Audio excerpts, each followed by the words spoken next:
Hi, and welcome to Watch It Played. My name is Rodney Smith, and in this video, we're going to learn the 3 to 6 player game, What the Cup?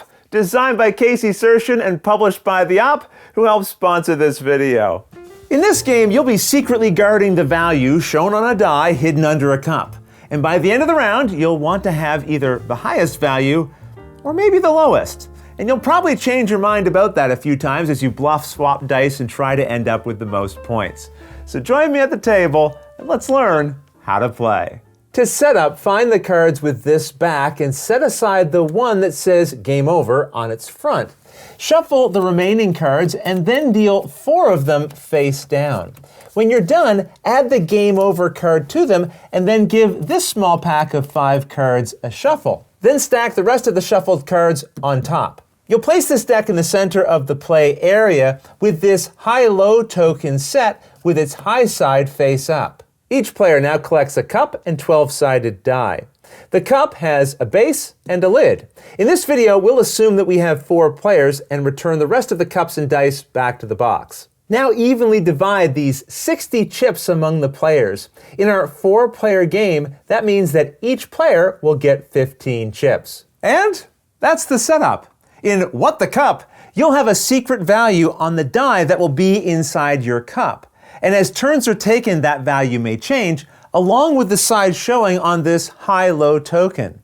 At the end of a round, you'll want your die to fulfill the condition showing face up on this token. So you'll either want to have the highest value if this side is face up, or the lowest value if the token is on this side. Satisfy the condition and you'll win chips. Have the most chips by the end of the game, and you win. The game is played over a series of rounds, and at the start of the round, you perform the What the Ante step.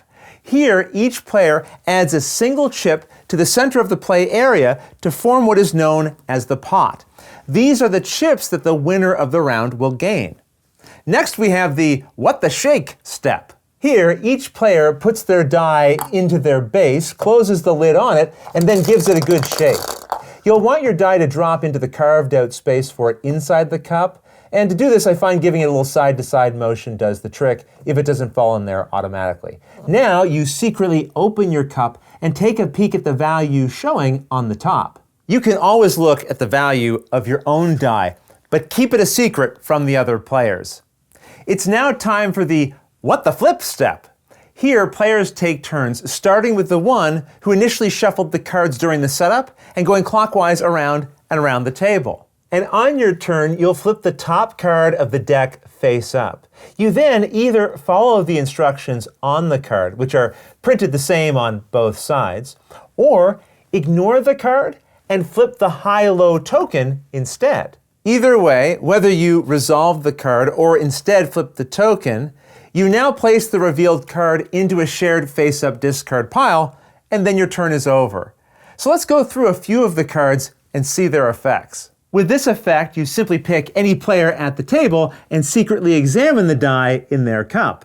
You can't actually show the die's value to the other players, but if you want, you can claim that it's any value you wish to say, whether that's true or not. This effect lets you spy just like the previous card did, but after you tell everyone to pass their cups one person to the left or right. These two are interesting. You can either have all cups passed one person to the left or right, depending on what the card says, or instead ante 1 chip from your personal supply into the pot that was created in the center of the play area in order to have the cups passed 2 spaces in the printed direction. Here, you must either ante or re-roll your die. So if you really like your die value, you might want to ante instead, or if you don't like it, this gives you a chance to re-roll it.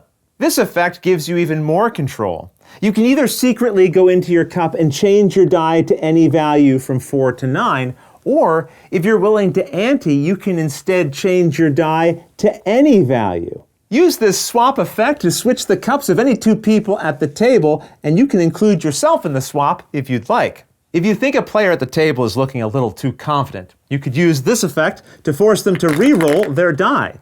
You could even target yourself if you wanted a new value. Here you pick anyone at the table, and they must declare out loud what range their die value falls within, based on the description showing on this card. So if they had a 6 showing on their die, they would say that their die is in the mid-range. And those are all the card effects, except for one, which we'll learn about in just a moment. But after a player has flipped a card face up, remember, they can either resolve it or instead turn the high-low token to the opposite side. But either way, when they're done, the next player in clockwise order takes their turn flipping a card. And it will go around and around the table like this until someone flips the game over card. As soon as this is revealed, the round immediately ends. Now each player takes the lid off their cup and reveals their die value, comparing it to the high-low token. If the token is on this high side, then the player with the highest value die wins and takes all of the chips in the pot. If the token is instead on the low side, then the player with the lowest value die wins and collects the pot. In the case of a tie in either situation, the tied players split the pot as evenly as possible, and any leftover chips are left in the pot area to carry over for the next round. So in this case, we have a tie for the lowest value between two players, so they split the pot, each getting 2 chips, leaving 1 left over for the next round. Speaking of which, a new round begins right now with players rebuilding the deck just like they did during the setup. I'm not going to go through all those steps again, so just refer to the beginning of the video if you need a reminder. Also, keep the high-low token with the side face up that it had face up at the end of the last round.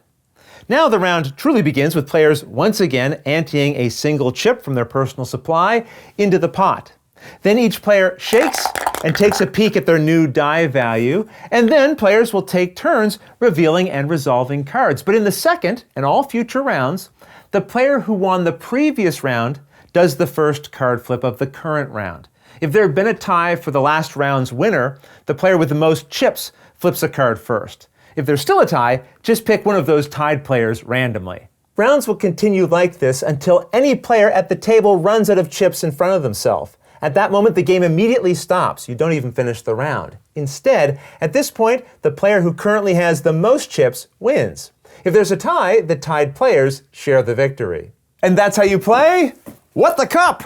If you have any questions at all about anything you saw here, feel free to put them in the comments below, and I'll gladly answer them as soon as I get a chance. You'll also find forums for discussion, pictures, other videos, and lots more over on the games page at Board Game Geek, and I'll put a link to that in the description below. And if you found this video helpful, please consider giving it a like, subscribing, and clicking that little bell icon so you get notification anytime we post a new video. And if you'd like to support us directly, you can join our Patreon team, which I'll have linked below. But until next time, thanks for watching.